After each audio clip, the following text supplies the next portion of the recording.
Just think of what a nuclear explosion would look like up there. The U.S. government once considered it. CNN has documents and interviewed the leader of a once secret Air Force project innocuously titled A Study of Lunar Research Flights, with the just as lowbrow nickname Project A119. What was it really?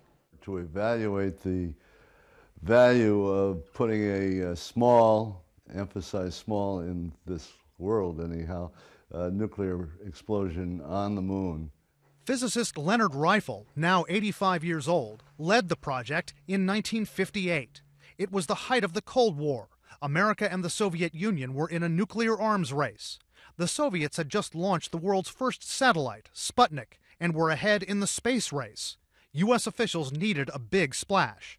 People were worried very much by Gagarin and Sputnik and the very great accomplishments of the Soviet Union in those days, and in comparison the United States was feared to be looking puny.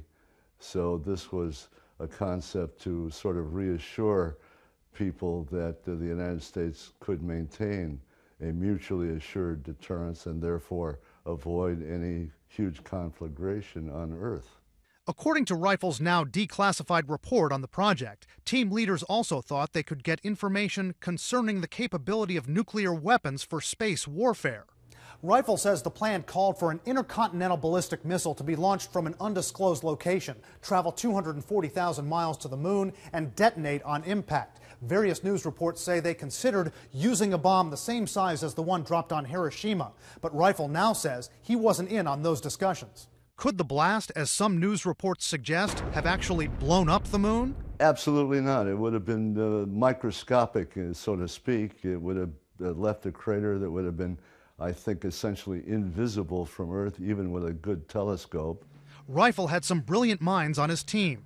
One of them, an up-and-coming graduate student named Carl Sagan, who went on to become one of the world's most renowned astronomers. We brought him on to look at the propagation of a hypothetical cloud. Later on, Reifel says, Sagan violated security when he mentioned the still classified project on a job application.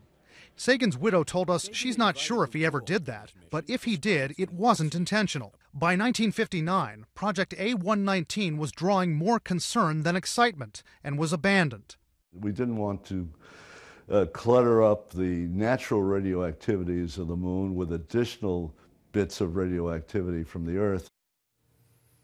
And Reifel says other factors in killing the project were that they were not sure of the reliability of the weapons. The possible deterrent against the Soviet Union wouldn't have been worth the gamble, and there would have been a lot of public backlash in the U.S. Contacted by CNN, the Air Force would not comment on Project A119, even 54 years later.